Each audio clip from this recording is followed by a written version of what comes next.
Hey everybody, welcome back to the channel. It is a big week for me. We hit 2,000 subscribers. Now it took me 4 years to get to 1,000 subscribers, but it only took me another year to get to 2,000. Now I know I'm not setting any records here at YouTube, but I think that means I'm going in the right direction, and I really have each and every one of you guys to thank. Thank you for watching, thank you for subscribing, and thank you for making comments. Now I want to get back to a subject that I started in the last video, and that is comparing the Godox V1 with the Godox AD100. Now, I never really had thought about comparing these two lights because this is a speed light and this is not, so I really kind of thought they weren't in the same category. But if you watched my first video, you know I had a conversation with a person who watches this channel. He talked a little bit about how he basically used this as a speed light. He put it on a strobe frame and walked around and shot events with it. So that got me thinking that maybe the two are somewhat worth comparing. Now let me start by saying that the V1 is a speed light.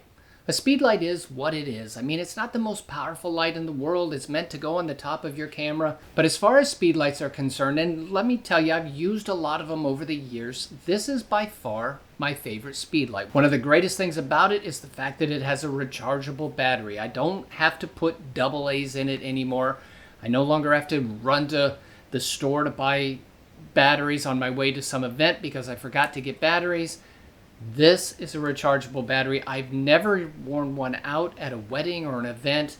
They last a very long time, so that is a huge plus. I love the round head, and as far as firing every single time, I've never had a problem. Now on the other hand, the AD100 is probably my favorite strobe I've ever used. I've used a lot of strobes over the years, but for what I do for a living these days, which is a lot of location, whether it be product work or people or stock photography, this is a phenomenal light as far as size, portability. It too has the same battery that goes in the V1, so it's super simple to recharge that, and again, I've never worn it out. So if we're going to compare the two lights, I think one of the things we have to compare from the very beginning is the price. The Godox V1, $259. The AD100, $299. So they're very comparable in price. AD100, a little bit more. Another thing that makes a little bit of sense to compare, because you're going to be carrying them around, they are portable, which makes them a perfect location light. But let's talk about weight. I weighed both of these, and believe it or not, the AD100 without the attachment to go on the stand and the V1 weigh almost exactly the same thing. They weigh 1 pound, 3 ounces. Now with the AD100, you need a way to attach it to a stand. It comes with this little gizmo right here, which is solid. It's not plastic, it's actually metal. It goes into the bottom of this thing. It obviously is going to add a little bit of weight. And you could do something different than this if you felt that there was something lighter, but it's really not that much heavier, and it's solid.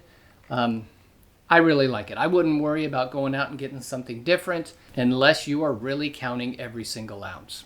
It's going to add a little bit of weight. It's going to weigh more than this with the adapter, but not that much more. Now, as far as operation, these lights work exactly the same. They've both got the same settings. They've got the same channels that you can set. You can group them differently from light to light. However, they both do that the same way. They've got the same modes. They've got the same power structure. You raise the power and lower the power exactly the same way. Now I tend to use the Godox Pro trigger. I love this thing.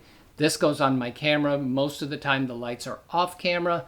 I can direct and select the things that I want to set on each one of these lights directly from here.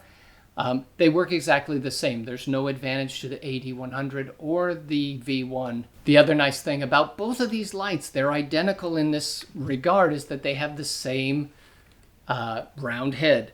Now, I've talked about this before. I think this is the little kit that Godox sells. I can't remember what it's called. The ARK something. I don't know. I'll throw something up on the screen to give you a direct link to what this is. But I love these attachments. And with both of these lights, these attachments just magnetically go to the front of it. There's the V1. Here's the barn doors on the AD100. It just goes right there. You can direct however you want. I love the round head. Love the attachments.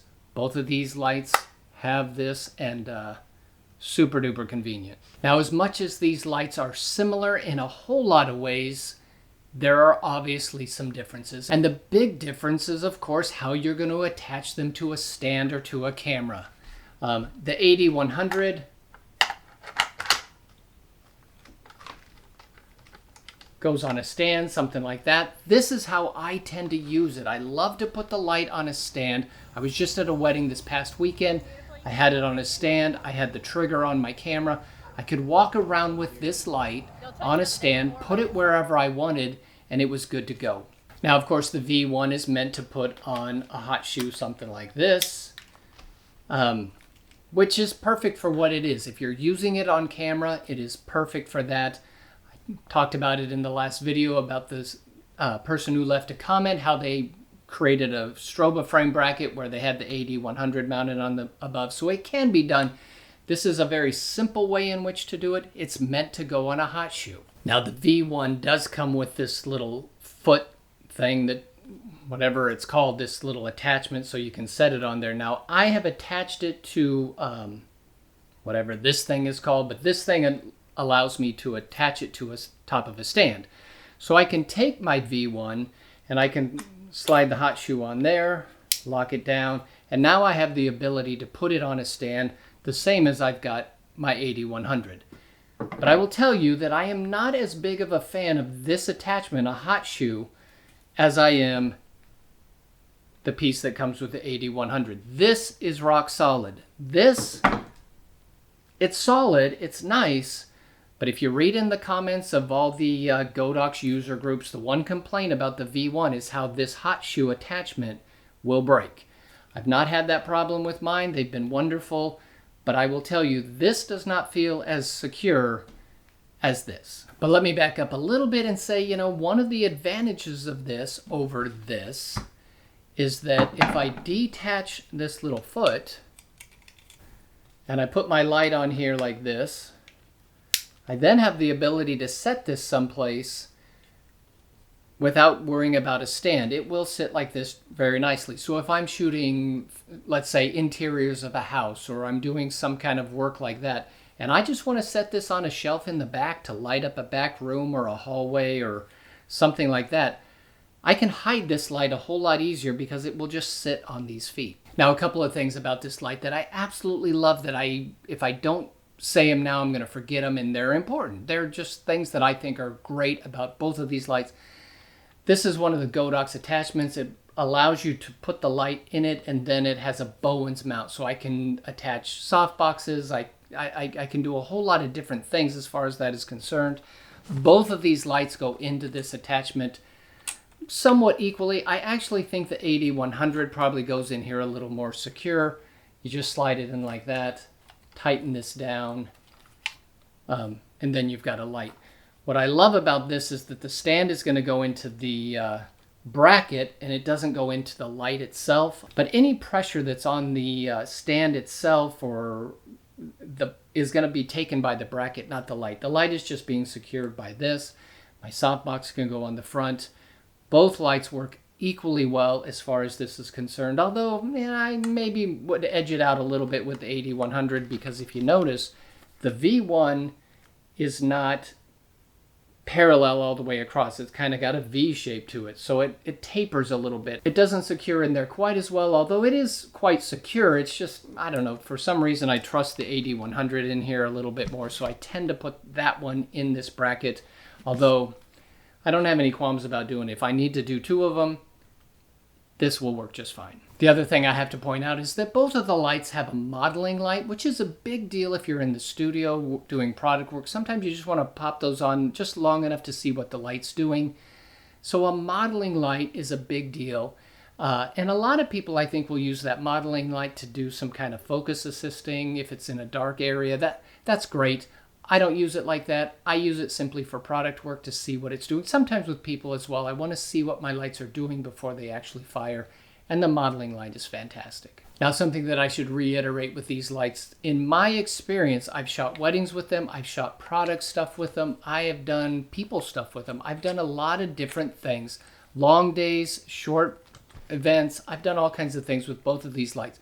As far as the Rechargeable battery. I have never worn it down. I've not even really come close. I was a little bit concerned the first couple of times I shot a wedding because I thought if I wear this battery out before the wedding reception is over, I don't have a backup one. Now I have two V1s, so I wasn't really concerned that I would be high and dry without a flash, but I wasn't sure how long it would last.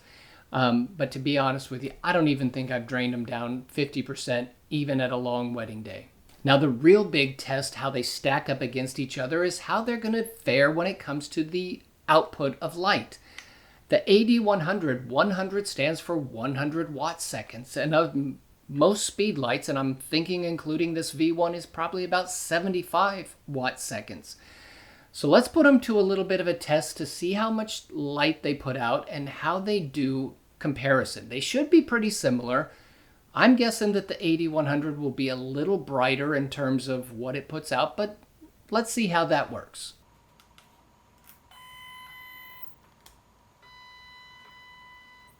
Okay, so I don't know how scientific this test is, but it's just going to be kind of a simple test to give you an idea of the output of these two lights.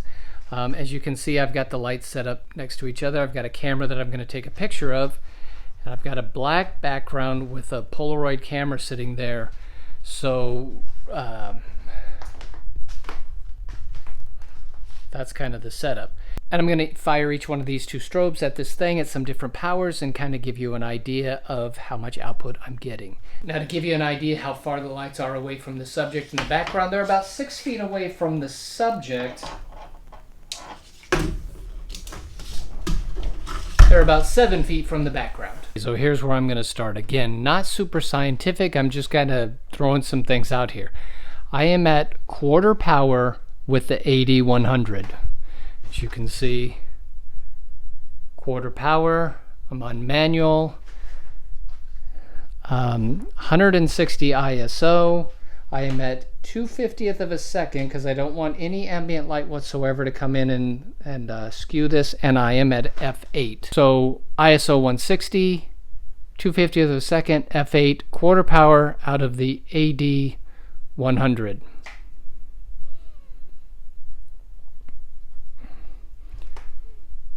I think that exposure is pretty much right on. So let's do the same exact thing with the V1. Okay, quarter power on the V1, same settings on the camera. AD100 is off. And that exposure, there's the V1, there's the AD100. You can tell that it's a little brighter. So that 100 watt second compared to probably about 75 watt seconds, I would say that probably is about a third of a stop, half a stop, something like that. Now the other thing that I'm interested in knowing is if I turn the V1 to full power, what kind of f-stop can I get out of it from 6 feet with a bare bulb? I've stopped the aperture down to 16. Let's see where that gets us.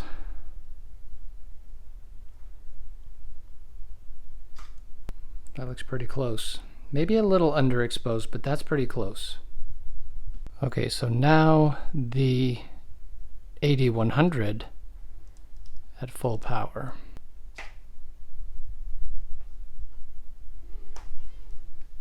So side by side, the Speedlight, the V1, is a little less power than the AD100. I think I knew that going in. From 100 watt seconds to 75 watt seconds is about a half a stop. So I'd say the V1 is a half a stop underpowered to the AD100. However, you saw that I got f16 with a bare bulb from 6 feet.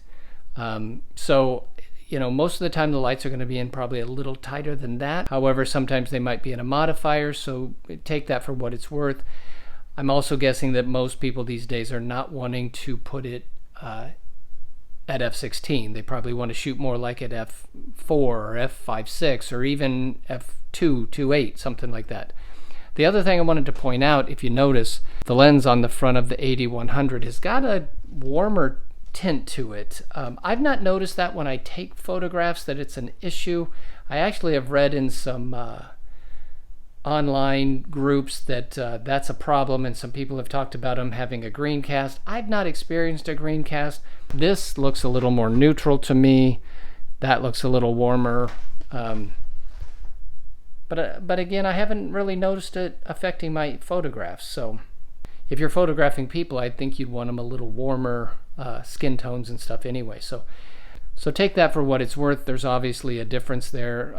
It's quite clear that they're a little bit different as far as tinting there. So now guys, I hope that helped a little bit. I did not say this at the beginning, but let me tell you that the difference between people who are just kind of amateurs or, even some professionals, the difference between the truly great photographers and the people who are just good at it is lighting. You've got to up your game lighting wise if you're gonna play at a high level. That's, it's the most important thing. If somebody asks me what is the thing that separates the good from the bad, the good from the great, I'm always gonna say lighting. It's always about lighting. And these are two lights that are super convenient. They are super affordable. And if you're trying to up your lighting game, I hope this video helped a little bit. Maybe pointed you in some directions you hadn't thought about.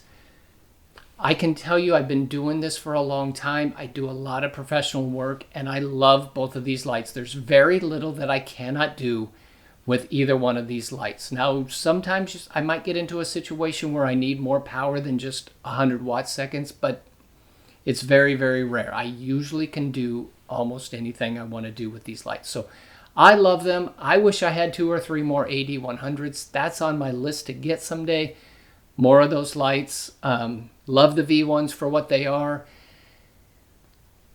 Yeah, I would recommend them highly in a lot of ways. So if you've got questions about the lights, if you've got questions about the way I use them, leave them in the comment section. I will get back to you as quickly as I can. And if you got some input that I didn't talk about, how you use the lights or what you like or even what you don't like about them, I'd love to hear it. I know that the people that read the comments are reading other people's comments too, so maybe you have something that will help another person. But as always, thanks for watching. I appreciate every one of you guys. Thank you for subscribing. Thank you for helping me hit 2,000. Eyes on the next prize, 3,000. Let's see how long it takes to get there.